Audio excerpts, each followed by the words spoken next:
Мен Сатыкулов Аскарбек Атакулович Ташкөмүр КСТР каскадында гидротехникалык участоктун ага устаты болуп иштейм. Мына быйыл иштегениме 12 жылдан ашып баратат. Буга чейин капиталдык курулуш бөлүмүндө инженер болуп иштегенмин. Бул биздин каскадда эң чоң КЭС болуп эсептелет. 3 гидроагрегаттан турат, 450 мегаватт 155-тен. Андан кийин биздин дагы бөлүмчөлөрүбүз бар этеңки агымда. Шамалсай КЭЗи, Үчкоргон КЭСтери.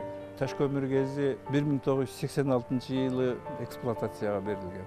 Ошондон бери талыкпай биздин коллектив иштеп келатат. Электр тогун иштеп чыккандан сырткары дагы башка жумуштарыбыз бар. Ошо гидроузелди, жалпы гидроузелдин благоустройствосун, ошол убакта эки жакты көрктөндүрүү, жашылдандыруу, өзүңүздөр көрүп турасыздар, мына бүт формага келтирип, автоколоннабыз бар өзүбүздүн. Бири-бирине эриш аркага алып, ар дайым иштеп келатабыз да өзүбүздүн коллективибиз.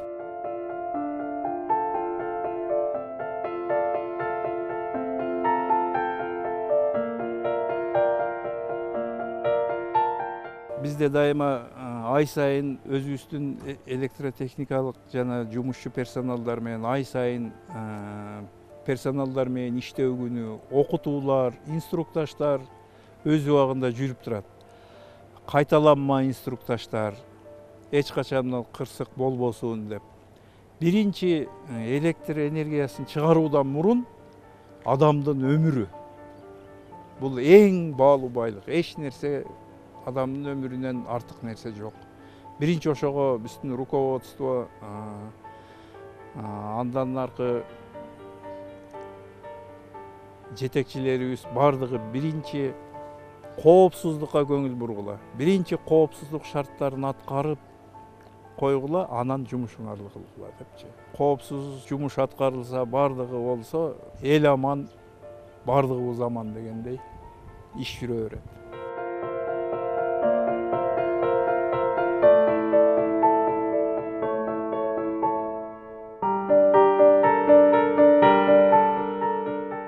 КЭСте иштегендердин көпчүлүгү Ташкөмүр шаарынын жашоочулары, анан айлана тегеректе Шамалды сай шаарчасынан келип иштешет. 20-чы Аксы районунун территориясында болгондон кийин Аксы районунун айылдарынан келип иштешет. Ал эми күндө ишке барып келгенге бизде бул жерде автобустар уюштурулган, дежурный машиналар, кыскасы бардык шарттар түзүлгөн да. КЭСте цехтерге бөлүнгөн, электромеханикалык цех, гидроцех, оперативный группа бар, ар ким өзүнүн жумушу.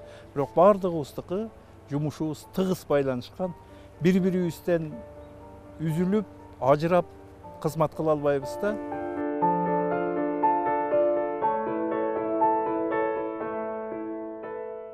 Биз энергетиктер негизинен суу пайдалануучуларга киребиз да, суу керектөөчүлөргө эмес. Мисалы үчүн айыл чарбасында иштегендер сууду керектешет, ошону менен жок болуп кетет, жерге сиңет, неме болот. А бизде топтолгон сууну пайдаланып гана энергиясын, механикалык энергиясын электр энергияга айлантабыз, өтүп кетет. Бул жерде негизги азыркы биздин президентибиздин тушунда негизги максаты жашыл энергетиканы, экологияны өнүктүрүүгө азыр баратабыз да. Анын бардыгыңар билесиңер. Эч кандай жаратылышка зыяны келбейт. Башка ТЭЦтер, ГРЭСтер иштегенде булар отун жагышат, отун жаккандан кийин аба ырайына, климатка таасирин берет экен. Биздики канчалык эме кылсак дагы азыркы глобалдык жылуулануунун тушунда таасирин бербейт. Бизде эң негизги азыр суу сактагыч болуп Токтогул суу сактагычы эсептелет да. Токтогул суу сактагычы төмөнкү агымда жайгашкан КЭСтердин бүт бардыгынын суу режимин башкарып турат. Орусча айтканда регулирует. Токтогул суу сактагычында месячный регулирование да. Ал эми андан төмөнкү жайгашкан Күрүп сай кезибизде недельный регулирование да. Ал эми Ташкөмүр КЭСтен баштап Ушкоргон КЭСке чейин булар суточный регулирование, бир күндүк регулированияга келет да. Бизге канча көлөмдө суу керек болсо, диспетчердик система аркылуу байланышып уже бизге кое беришет. Эгерде алар көп кое берсе, биз сброс кылабыз. Аз болсо сактайбыз, режимди сактайбыз да. Акыркы жылдары аба ырайынын дагы кескин өзгөрүшү таасирин берип атат да. Эгерде мындан 5-10 жыл мурун жай мезгилинде биздин Токтогул Бада хранилище суу сактагычында 19,5 миллиардка чейин топтогон болсок, азыр ага мүмкүнчүлүк болбой калды. Анткени аба ырайы катаал болуп мөңгүлөрүбүз азайып баратат. Ал эми өкмөтүбүз пландаштырып аткан кам барата бир кез курулуп калса, бир аз жаңылышпасам 9 миллиард суу топтолот. Гидроэлектростанциянын кубаттуулугу 1800 мегаватт болот да, Токтогул кезинен дагы 600 мегаваттка чоң.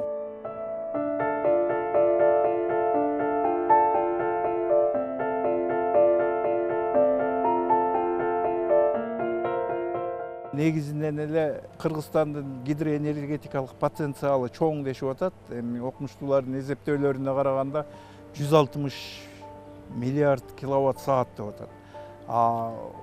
Ушул учурда биз азыр 14,5 миллиард электроэнергияны иштеп чыгабыз. Бул күнүмдүк өзүп турган Кыргызстандын экономикасына жанагы керектөөнүн өсүп турушу бизди энергетикалык көз карандылыкка алып келип коюшу мүмкүн да. Ошондуктан менин оюм жаңы КЭСтерди куруш керек. Азыркы жүргүзүп аткан биздин өкмөттүн саясаты абдан жакшы болуп атыр го дейм. Анткени Камбарата бир КЭСи курула баштады, алгачкы этаптары. Андан кийин Кыргызстанда эмне көп? Коктук олот көп, ал жерде агып түшкөн тунук суулар көп. Ошол жерде чакан КЭСтерди курууга мүмкүнчүлүктөр көп да. Ошол мүмкүнчүлүктөрдү пайдалануу менен биз өзүбүздүн энергетикалык потенциалдарыбызды өнүктүрсөк болот.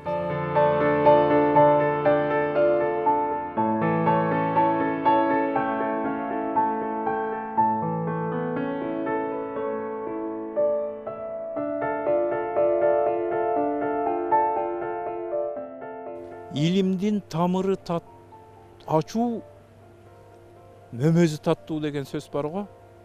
Ошол убагында окуганда ачуу болсо дагы, оор болсо дагы, ой чийиме чиезиң, минтезиң, техникалык билим алыш кыйын. Андан көрү балан чаякка тапшыр, тигин чаякка тапшыр дегендер болгон. Бирок көгөрүп отуруп политехке окуй берейинчи.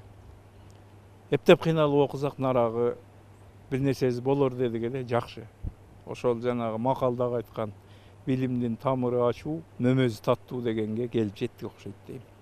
Өзүмдү бактылуу деп сеземин, жакшы. Анткени жумушум бар, бала чакам, неберелерим бар. Кудайга шүгүр иштеп атабыз. Колдон келишинче күч калбай калганча өзүбүздүн энергия системага салым кошконго мүмкүнчүлүгүбүз бар.